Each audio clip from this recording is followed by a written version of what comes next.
بسم اللہ الرحمن الرحیم۔ سلسلہ نمبر 23، بورڈ کا پیغام۔ بنیادی دینی تعلیم کا انتظام کرنا فرض عین ہے۔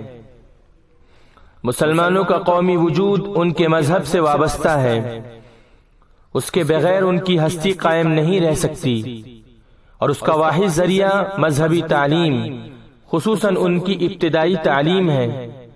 ہندوستان کی حکومت سیکولر ہے، جس کو کسی مذہب سے تعلق نہیں ہے، اس لیے وہ کسی فرقے کی مذہبی تعلیم کا انتظام نہیں کر سکتی، مگر بدقسمتی سے اس نے ابھی صحیح سیکولرزم کی شکل اختیار نہیں کی ہے، اور اس کی ابتدائی اور بنیادی تعلیم تمام تر ہندو مذہب، ہندو تہذیب و ہندو روایات کے ترجمان ہیں، اور حکومت کے قوانین کے مطابق مسلمان بچے اسی تعلیم کے حاصل کرنے پر مجبور ہیں جو سراسر ان کے مذہب اور روایات کے خلاف ہے۔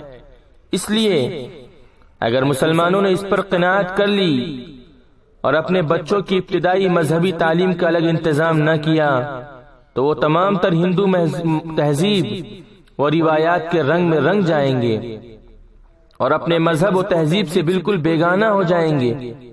اس لیے مسلمانوں کے لیے اپنے بچوں کی مذہبی تعلیم کا الگ مستقل انتظام کرنا فرض عین ہے۔ اگر اس میں ذرا بھی غفلت ہوئی تو پھر اس کی تلافی نہ ہو سکے گی۔ مولانا شاہ معین الدین احمد ندوی رحمۃ اللہ علیہ، تحریک اصلاح معاشرہ، آل انڈیا مسلم پرسلہ بورڈ۔